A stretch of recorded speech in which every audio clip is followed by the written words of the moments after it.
Hello students, myself Rakesh Kumar, PGT Chemistry, Government Model Sanskriti, Senior Secondary School, धोलेडा, जिला Mahendragarh, Haryana. Students, हम अध्ययन कर रहे थे एक महत्वपूर्ण यूनिट हाइड्रोजन के अंतर्गत आने वाले डिफरेंट टॉपिक्स का। हम अभी तक इस यूनिट के 2 पार्ट कर चुके हैं। पार्ट 1 में हमने अध्ययन किया था position of hydrogen in modern periodic table और आइसोटॉप्स ऑफ हाइड्रोजन। इसी यूनिट के दूसरे पार्ट में हमने स्टडी किया था डाई हाइड्रोजन का प्रिपरेशन, और उसी सीक्वेंस में आज हम थोड़ा आगे बढ़ते हैं और देखते हैं कि आज के हमारे जो लर्निंग ऑब्जेक्टिव्स हैं वह क्या है। देखिए, आज के जो हमारे मेन लर्निंग ऑब्जेक्टिव्स हैं वो है केमिकल प्रॉपर्टीज ऑफ डाइहाइड्रोजन और यूजेस ऑफ डाइहाइड्रोजन। आज हम मुख्य रूप से डाइहाइड्रोजन के रासायनिक गुणों का अध्ययन करेंगे। केमिकली डाइहाइड्रोजन किस प्रकार के विभिन्न एलिमेंट्स से या कंपाउंड से रिएक्शन करके किन किन प्रोडक्ट्स का प्रोडक्शन करता है और कैसे करता है। चलिए चलते हैं अपने आज के पहले ऑब्जेक्टिव की ओर, जो कि है chemical properties of dihydrogen. Students देखिए, chemical properties of dihydrogen. Dihydrogen H2, जिसमें हाइड्रोजन के बीच में एक सिंगल बॉन्ड होता है, और बॉन्ड भी कौन सा होता है? कोवलेंट बॉन्ड होता है। हम नॉर्मल कंडीशन पर अगर ये देखें कि क्या डाइहाइड्रोजन केमिकली रिएक्टिव है नॉर्मल कंडीशन पर, तो हम ये कह पाएंगे कि हाइड्रोजन नॉर्मल कंडीशन पर बहुत ज़्यादा रिएक्टिव नहीं है। इसका कारण है कि जो हाइड्रोजन के बीच में यह कोवलेंट बॉन्ड बना हुआ है, यह कोवलेंट बॉन्ड स्ट्रॉन्ग है। इसको डिसोशिएट करने के लिए, इसको डिसोशिएट क्यों करना होगा? क्योंकि यदि हमें डाइहाइड्रोजन को रिएक्शन करवाना है तो हमें बॉन्ड को डिसोशिएट करना पड़ेगा, और बॉन्ड डिसोशिएशन एंथैल्पी 435.9 किलोजूल है। Here the bond dissociation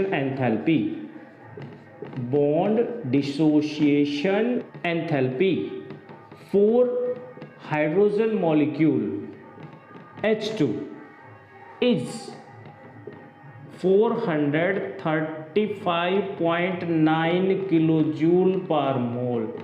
That is not a small bond dissociation enthalpy. That is a huge amount. 435.9 kilojoule energy required to break a single bond which acts between the hydrogen atom. So we can say easily that hydrogen is not quite reactive at normal condition, because if we want to react the hydrogen with other elements, then it requires a bond dissociation enthalpy of 435.9. So it is not a quite reactive at normal condition.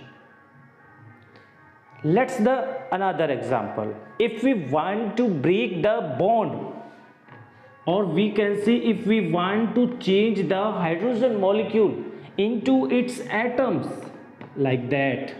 Hydrogen molecules, if we want to change it into the hydrogen atom, then it requires 5000 Kelvin temperature. How much temperature it requires? 5000 Kelvin temperature. If we want to convert hydrogen gas molecule into the hydrogen gas atoms, then we require 5000 Kelvin temperature. That temperature is so much high. So if someone asks from you that is hydrogen is active or hydrogen is reactive, then you can say hydrogen is not quite reactive at a normal condition. It requires huge amount of bond dissociation enthalpy, and it change hydrogen molecule from gas state to the hydrogen atomic state at the 5000 Kelvin temperature.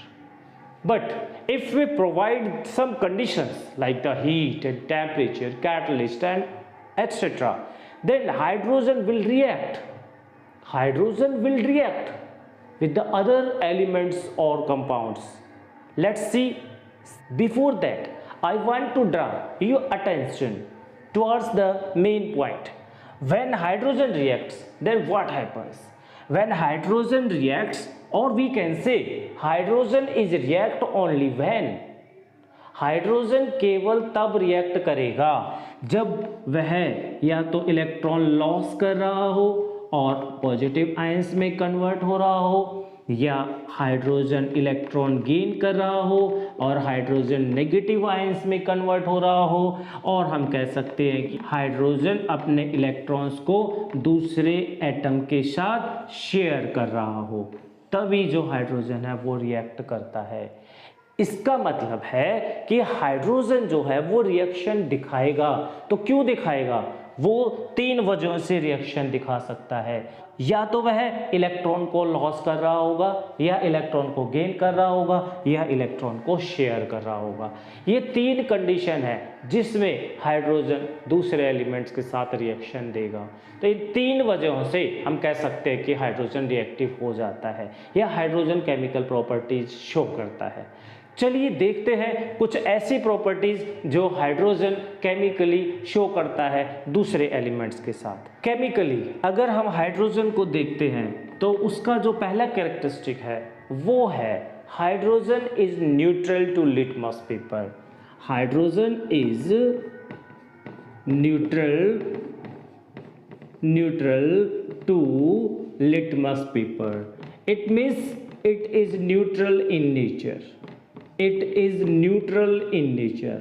It neither change the blue litmus paper to red nor change the red litmus paper to blue. It means it is neutral in nature, neutral to litmus paper. Properties number 2. What happens when hydrogen react with metals? Second property is here, reaction with metals.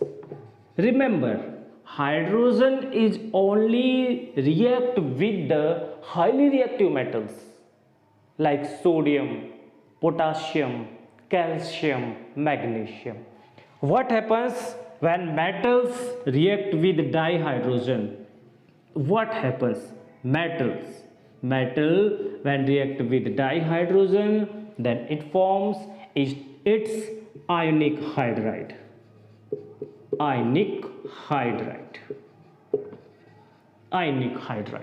For example, let's see the example number 1. Here sodium metal. Sodium is a highly reactive metal. When it reacts with the hydrogen, dihydrogen, then what happens? It forms sodium hydride, NaH.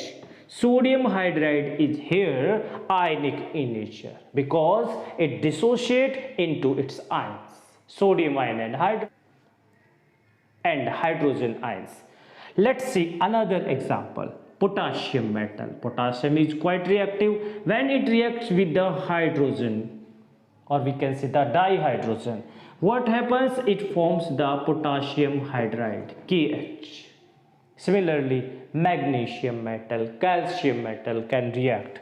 Another example, if we took here magnesium is a metal. When it reacts with the hydrogen, then it forms magnesium hydride, MgH2, magnesium hydride. Similarly, calcium metal react with hydrogen, then it forms calcium hydride, CaH2. All the hydrides are here ionic in nature. How you can say it is ionic in nature? When they are dissolved in water, then they give their respective ions. So we can say they are ionic in nature. Let's see the property number 3. Reaction with non-metals. when hydrogen react with non-metals, then what it forms? When non-metals react with dihydrogen, then they form their respective non-metallic hydride. What they forms? They forms non-metallic hydrides.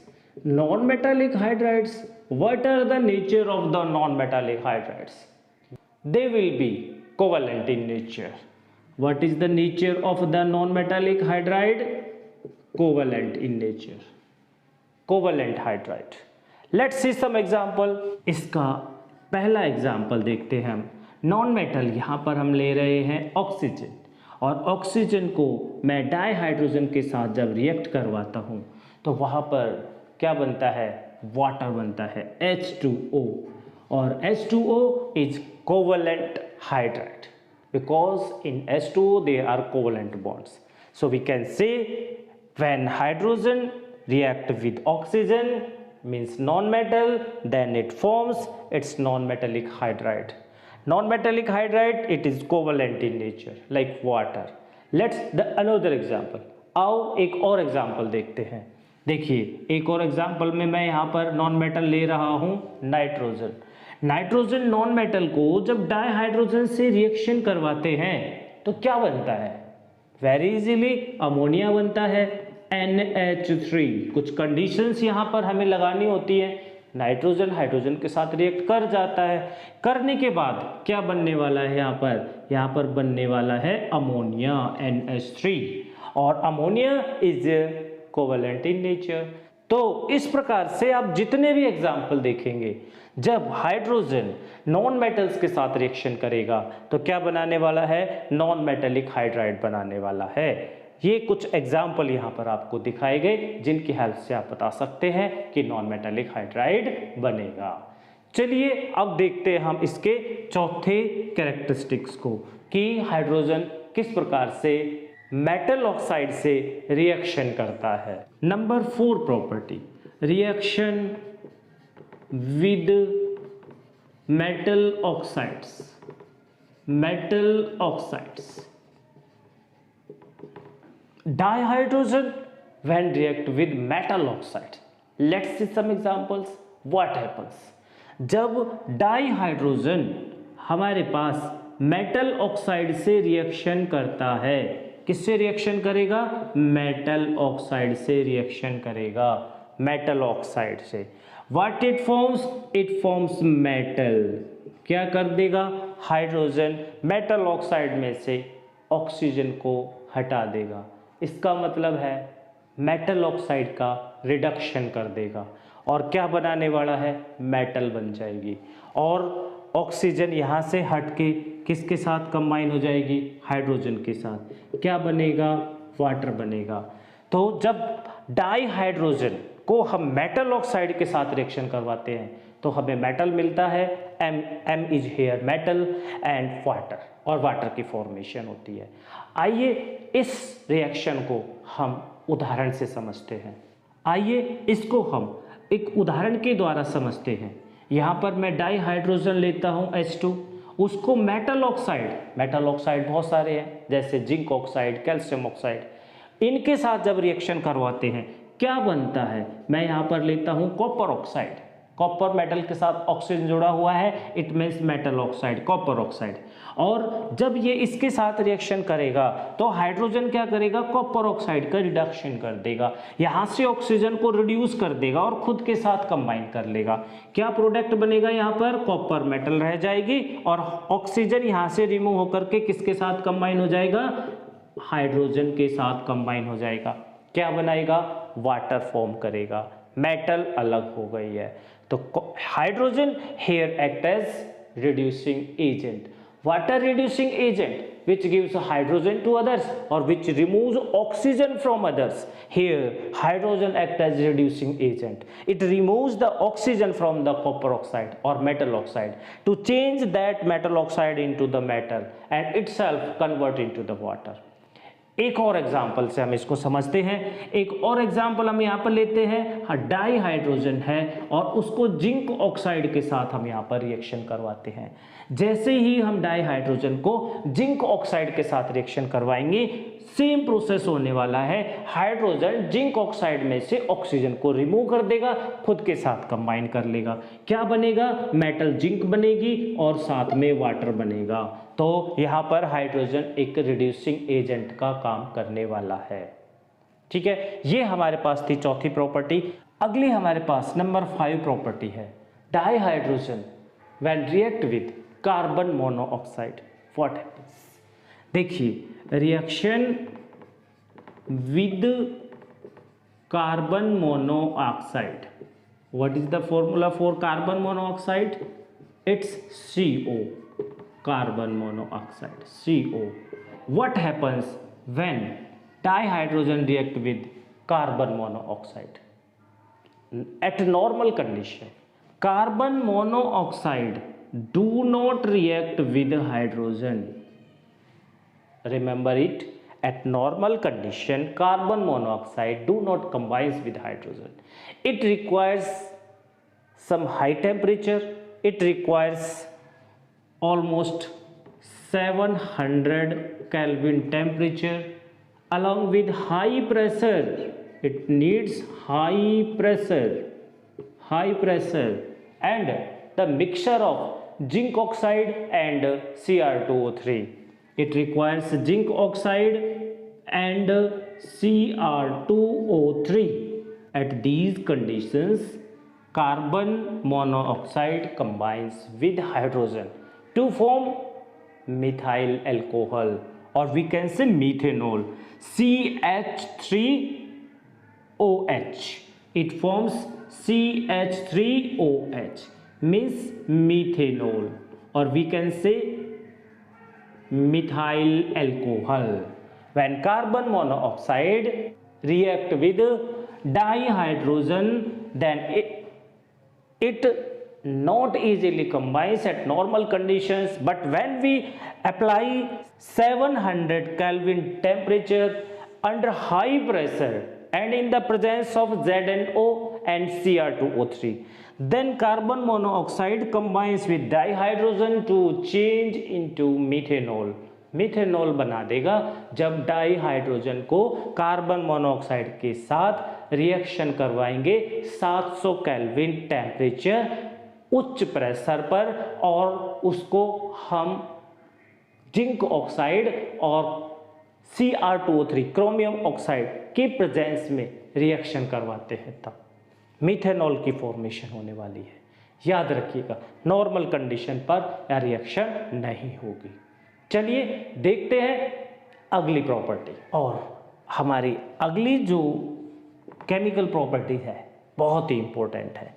वह क्या है? वह है reaction with unsaturated hydrocarbons.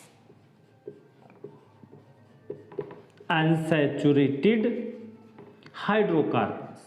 What are unsaturated hydrocarbons? Remember, what are unsaturated hydrocarbons? Unsaturated hydrocarbons are those hydrocarbons in which double or triple bond is present between carbon atom. वो carbon के compounds जिनमें carbon carbon atom के बीच में double bond हो या carbon carbon के बीच में triple bond हो, उन कार्बन के कंपाउंड्स को हम बोलते हैं अनसैचुरेटेड हाइड्रोकार्बन। ठीक है, चलिए तो हम यहाँ पर क्या करवाने वाले हैं? हम यहाँ पर डाई हाइड्रोजन को रिएक्शन करवाएंगे अनसैचुरेटेड हाइड्रोकार्बन से।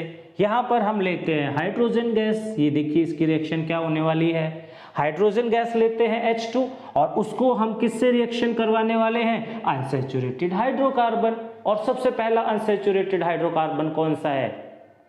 C2H4 अर्थात इथीन। तो यहां पर हम उसको C2H4 मींस इथीन से रिएक्शन करवाने वाले हैं। इथीन में क्या होता है? इथीन का अगर हम स्ट्रक्चर देखें तो कार्बन कार्बन के बीच में डबल बॉन्ड है और एक एक कार्बन के साथ दो दो हाइड्रोजन यहां पर अटैच हैं, लाइक दैट। कार्बन कार्बन के बीच में डबल बॉन्ड है और 4 हाइड्रोजन जुड़े हुए हैं। तो जिन कार्बन के यौगिकों में, जिन कार्बन के कंपाउंड्स में कार्बन कार्बन के बीच में डबल बॉन्ड हो या फिर ट्रिपल बॉन्ड हो, वो कहलाते हैं अनसैचुरेटेड हाइड्रोकार्बन। और हम यहाँ पर अनसैचुरेटेड हाइड्रोकार्बन के साथ हाइड्रोजन को ऐड करवा रहे हैं। नॉर्मल कंडीशन पर नहीं होगा क्योंकि डबल बॉन्ड प्रेजेंट है कार्बन कार्बन के बीच में। इसके लिए हमें इसको हीट करना पड़ेगा। हीट करना पड़ेगा 573 केल्विन पर। जब हम इसको हीट करेंगे 573 kelvin, not only heat but it requires some catalyst to increase its rate, otherwise its formation will be very slow. इसके बनने को तेज करने के लिए हमें क्या करना पड़ेगा, हमें इसके अंदर निकल या फिर प्लेटिनम और पैलेडियम जैसे जो कैटलिस्ट है वो ऐड करने पड़ेंगे ताकि रिएक्शन की रेट इंक्रीज हो जाए। तो जैसे ही हम इथीन के साथ डाइहाइड्रोजन को कंबाइन करते हैं और टेम्परेचर देते हैं 573 केल्विन का, और उसमें साथ में कैटलिस्ट का यूज करते हैं निकल और प्लेडियम जैसे, तो वह क्या करता है, डाइहाइड्रोजन इसके साथ जाकर के ऐड हो जाएगा, अनसैचुरेटेड हाइड्रोकार्बन में ऐड हो जाएगा, मींस एडिशन रिएक्शन हो जाएगी। और एडिशन रिएक्शन हो जाएगी जब यहां पर हाइड्रोजन ऐड हो जाएगा तो क्या होने वाला है, देखिए कुछ इस तरीके से होने वाला है। मतलब यहां से जो डबल बॉन्ड था वो सिंगल में कन्वर्ट हो गया, और जब कार्बन कार्बन के बीच में सिंगल बॉन्ड होता है उसको हम बोलते हैं सैचुरेटेड हाइड्रोकार्बन। तो यहां पर ये जो हाइड्रोजन है वो ऐड हो गया HH मतलब H2 यहां पर ऐड हो गया है एक एक कार्बन के साथ, और वो जो अनसैचुरेटेड था वह किस में बदल जाएगा, वह बदल जाएगा सैचुरेटेड हाइड्रोकार्बन में। क्या प्रोडक्ट बनने वाला है देख करके आप बता सकते हैं, C2H6 बनने वाला है। C2H6, C2 और H6, 3 और 3 6।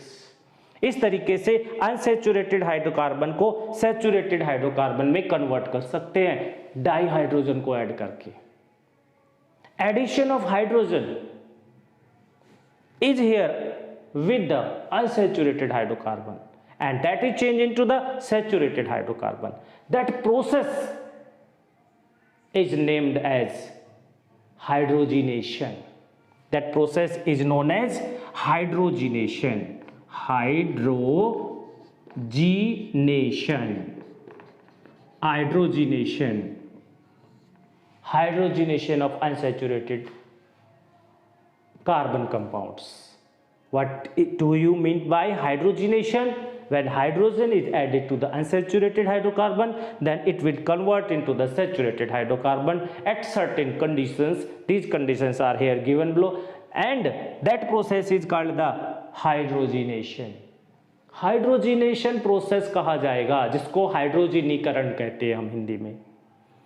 हाइड्रोजनीकरण अर्थात हाइड्रोजिनेशन से हम अपने डेली लाइफ का एक इंपॉर्टेंट प्रोडक्ट तैयार करते हैं, वनस्पति घी जिसको कहते हैं, वनस्पति घी। जैसे कुछ ब्रांड नेम है हमारे पास, डालडा है, स्कूटर है, रथ है, ये क्या है, ये सब वनस्पति घी है जिसको आप डालडा कह करके बुलाते हैं। वह वनस्पति घी का एक ब्रांड है। कैसे तैयार किया जाता है, हाइड्रोजिनेशन प्रोसेस करवा के तैयार किया जाता है। वनस्पति ऑयल लेते हैं वहां पे वेज ऑयल्स, और veg oils are unsaturated hydrocarbon. Unsaturated hydrocarbon होंगे, उनके अंदर हम हाइड्रोजन गैस को पास कर देंगे। तो वनस्पति तेल लिया हमने, जैसे सरसों का तेल है, कस्टर ऑयल है, लिंसीड ऑयल है, ये ऑयल लेंगे हम वहां पर और उसमें हाइड्रोजन गैस पास कर देंगे। हाइड्रोजन गैस पास करेंगे, कुछ कंडीशंस देंगे, 573 जैसे केल्विन टेम्परेचर कर दिया, निकल, पैलेटिनम, प्लेटिनम जैसे कैटलिस्ट वहां पर यूज कर दिए, तो उसके अंदर जो वनस्पति तेल था उसमें हाइड्रोजन ऐड हो जाएगी और बना क्या देगी, सैचुरेटेड वनस्पति घी में कन्वर्ट हो जाएगा। तो अगर आपसे पूछा जाए कि वनस्पति घी बनाने की प्रोसेस कौन सी है, तो वो ये वाली प्रोसेस है जिसमें हम हाइड्रोजन को अनसैचुरेटेड हाइड्रोकार्बन के साथ ऐड करते हैं, addition of hydrogen with unsaturated hydrocarbons, that process is called hydrogenation. तो ये था हमारे पास इसकी एक प्रॉपर्टी जो कि बहुत ही महत्वपूर्ण थी, रिएक्शन विद अनसैचुरेटेड हाइड्रोकार्बन्स। चलिए देखते हैं अगली और प्रॉपर्टी। एक और प्रॉपर्टी जो इम्पोर्टेंट प्रॉपर्टी है हाइड्रोजन की, जो केमिकल रूप से वह दिखाता है मेटल्स के साथ, उसका भी हम यहाँ पर स्टडी कर लेते हैं। और वो है हमारे पास reduction of metal ions in aqueous solution of metals.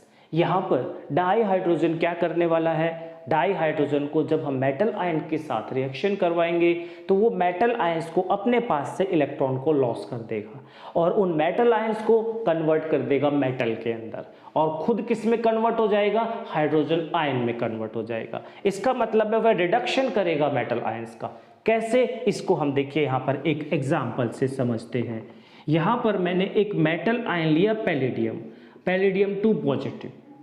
इस पैलेडियम 2 पॉजिटिव को जब हम हाइड्रोजन गैस के साथ रिएक्ट करवाते हैं, या यहाँ पर हमारे पास है पैलेडियम एक्वस सॉल्यूशन के अंदर, और जब हम उसको हाइड्रोजन गैस के साथ रिएक्शन करवाते हैं, here hydrogen loss electrons and give to the palladium. Palladium here gains that electrons and convert into the palladium metal. Palladium solid metals में कन्वर्ट हो जाएगा। और क्या होने वाला है, जो हाइड्रोजन यहाँ पर गैस के फॉर्म में था, वो हाइड्रोजन वहाँ एक्वस आयंस की फॉर्म में कन्वर्ट होने वाला है, एक्वस आयंस में कन्वर्ट हो जाएगा। तो इस तरीके से हम ये कह सकते हैं कि पैलेडियम आयन का या हाइड्रोजन ने क्या कर दिया है, रिडक्शन कर दिया है, किसके अंदर, पैलेडियम सॉलिड मेटल के अंदर, और खुद किस में कन्वर्ट हो गया, हाइड्रोजन एक्वस आयंस के अंदर कन्वर्ट हो गया है। दूसरे एग्जाम्पल में भी हम ये देखेंगे कि किस प्रकार से मेटल ऑक्साइड को उसके मेटल में कन्वर्ट कर देता है। यहाँ पर हम इसी चीज़ को एक दूसरे एग्जाम्पल से समझते हैं। यहाँ पर भी मेटल का एक ऑक्साइड लेता हूँ, मेटल ऑक्साइड, और उसको यहाँ पर मैं डाई हाइड्रोजन के साथ रिएक्ट करवा देता हूँ। क्या होने वाला है, हाइड्रोजन यहाँ से ऑक्सीजन को रिमूव करने वाला है, और ऑक्सीजन को जब ये रिमूव कर देगा, किस में कन्वर्ट कर देगा, जिंक ऑक्साइड जो मेटल ऑक्साइड है उसको ये मेटल में कन्वर्ट कर देगा, और खुद वहाँ पर किस में कन्वर्ट हो जाएगा, वाटर के अंदर कन्वर्ट होने वाला है। इस प्रकार से यहाँ पर भी हाइड्रोजन जो था, डाई हाइड्रोजन ने वो रिडक्शन किया है, जिंक ऑक्साइड में से जिंक मेटल का रिडक्शन कर दिया और उसको जिंक में कन्वर्ट कर दिया। बिकॉज जब यहाँ से ऑक्सीजन अलग होगी तो जिंक 2 पॉजिटिव आयन में बदल जाएगा। जिंक 2 पॉजिटिव आयन को हाइड्रोजन गैस जो है वो अपने 2 इलेक्ट्रॉन्स वहाँ पर इसको दे देगा और ये जिंक मेटल बन जाएगा। यहाँ पर जो 2 हाइड्रोजन पॉजिटिव आयंस बनेंगे उनको ऑक्सीजन इलेक्ट्रॉन दे करके और कंबाइन हो जाएगा वाटर की फॉर्म में। तो इस प्रकार से हम कह सकते हैं कि जो डाई हाइड्रोजन है वो रिडक्शन करता है और एक रिड्यूसिंग एजेंट के रूप में काम करता है। तो इस प्रकार से हमने देखा कि डाई हाइड्रोजन केमिकली किस प्रकार से रिएक्ट करता है। चलिए अब हम इसके आज का जो हमारा दूसरा लर्निंग ऑब्जेक्टिव था वह देख लेते हैं, और वो था यूजेस ऑफ डाई हाइड्रोजन। पहला इसका यूज है in production of ammonia gas by Haber process. In production of ammonia, in production of ammonia by Haber process। Haber process से अमोनिया प्रिपेयर करने के लिए हमें वहाँ पर हाइड्रोजन की आवश्यकता होती है। तो डाई हाइड्रोजन की हेल्प से जब हम नाइट्रोजन को रिएक्ट करवाते हैं तो वहाँ पर हैबर प्रोसेस का यूज करके हम अमोनिया का प्रोडक्शन करते हैं। तो अमोनिया के प्रोडक्शन में डाई हाइड्रोजन का यूज होता है और अमोनिया से बहुत सारे फर्टिलाइजर्स बनाए जाते हैं। दूसरा हमारे पास जो महत्वपूर्ण यूज है, जैसा हमने अभी थोड़ी देर पहले डिस्कस किया था कि डाई हाइड्रोजन का हम यूज करते हैं हाइड्रोजिनेशन ऑफ ऑयल्स के अंदर। इन हाइड्रोजिनेशन ऑफ ऑयल्स, जो ऑयल्स होते हैं हमारे पास उनका हाइड्रोजिनेशन कर लेते हैं और वेज ऑयल्स को वेज घी के अंदर कन्वर्ट कर लेते हैं। वहाँ पर भी हम डाई हाइड्रोजन का यूज़ करते हैं और वेज घी का इस्तेमाल हमारे सभी के घरों के अंदर ऑलमोस्ट होता ही है। तो हम सभी जो वेज घी है उसका जब इस्तेमाल कर रहे हैं, इसका मतलब है हाइड्रोजिनेशन ऑफ ऑयल्स वहाँ पर इस्तेमाल हो रहा है, और हाइड्रोजिनेशन ऑफ ऑयल्स में डाईहाइड्रोजन का यूज़ होता है। अनसैचुरेटेड वेज ऑयल्स के साथ हाइड्रोजन को ऐड किया जाता है और सैचुरेटेड वेज घी के अंदर कन्वर्ट किया जाता है। तो इस प्रकार से ये था हमारे पास दूसरा यूज़। आइए देखते हैं एक और, वो है तीसरा यूज़। इसका यूज़ करते हैं हम इन ऑक्सीहाइड्रोजन टॉर्च के अंदर। ऑक्सीहाइड्रोजन टॉर्च कहाँ पर और क्या होगी? देखिए, हाइड्रोजन गैस जिसकी कैलोरीफिक वैल्यू 150 के करीब है, उसको जब ऑक्सीजन के साथ बर्न करते हैं, बहुत सारी हाई कैलोरीफिक वैल्यू, थोड़ा सा बर्न कर रहे हैं 1 ग्राम और बर्न की तरह 150 किलो जूल एनर्जी निकल रही है, तो वहाँ पर जब हम ऑक्सीजन की प्रेजेंस में उसको बर्न करेंगे डाईहाइड्रोजन को, तो it produces a large amount of heat, enormous heat, और उस हीट का उपयोग हम करते हैं कहाँ पर?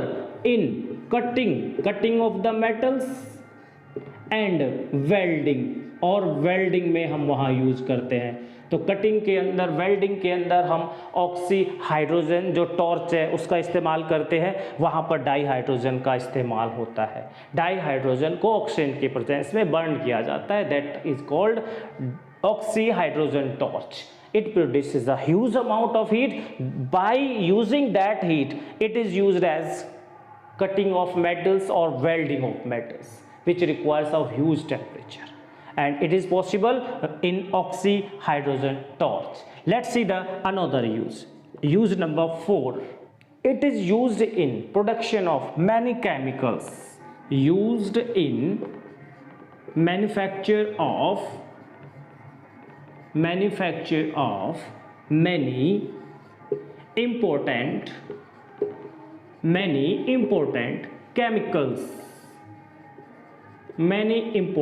chemicals, like HCl, hydrogen chloride, which is also an acid, requires dihydrogen. When dihydrogen react with chlorine, then it forms hydrogen chloride. Similarly, methanol, CH3OH, ethanoic acid, CH3OOH, etc. So we can say hydrogen is required in manufacturing of many important chemicals like HCl, methanol, acetic acid, etc. These chemicals are used again in many products. आइए अब हम देख लेते हैं पांचवा use. जो पांचवा use है वो इम्पोर्टेंट भी है। क्यों? क्योंकि वहाँ पर डाईहाइड्रोजन एक ऐसा काम करता है जो हमारे सेल और बैटरी करते हैं, अर्थात सेल का काम करता है।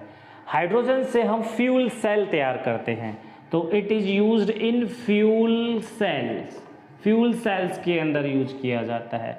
फ्यूल सेल्स में ऑक्सीजन और हाइड्रोजन का यूज होता है। एक तरफ से ऑक्सीजन, दूसरी तरफ से हाइड्रोजन, दोनों को एंटर करवाया जाता है और फिर एनर्जी ऑब्टेन की जाती है। उस एनर्जी का यूजफुल वर्क्स के अंदर किया जाता है। इस हाइड्रोजन के फ्यूल सेल के अंदर वाटर का प्रोडक्शन होता है और किसी अन्य उसके अंदर जो हार्मफुल केमिकल्स हैं उनका प्रोडक्शन नहीं होता, हार्मफुल स्मोक का प्रोडक्शन नहीं होता। तो ये बहुत ही एनवायरनमेंट के पॉइंट ऑफ व्यू से हमारे लिए एडवांटेजियस है, अर्थात हमारे लिए बहुत ही महत्वपूर्ण है। तो फ्यूल सेल जिसमें ऑक्सीजन और हाइड्रोजन यूज होता है, तो वहाँ पर भी हम कह सकते हैं कि डाईहाइड्रोजन का यूज किया जाता है। इस प्रकार से आज हमने देखा कि डाईहाइड्रोजन को हम कैसे केमिकली दूसरे सब्सटेंस के साथ रिएक्ट करते हैं, कौन कौन सी कंडीशंस होती हैं, केमिकली कैसे बिहेव करता है, अर्थात chemical properties of the dihydrogen. और उसके बाद हमने देखा यूजेस ऑफ डाईहाइड्रोजन, डाईहाइड्रोजन के यूज जो हैं वो कहाँ कहाँ पर है। इसी के साथ मुझे आशा है कि आपको आज का जो लेक्चर है वो समझ आया होगा, और अगर फिर भी आपकी कोई समस्या रह गई है तो मैं एक्सपेक्ट करूंगा कि आप अपने टीचर से कंसल्ट करेंगे और उस प्रॉब्लम का सॉल्यूशन करेंगे। इसी के साथ आप सभी का थैंक्स।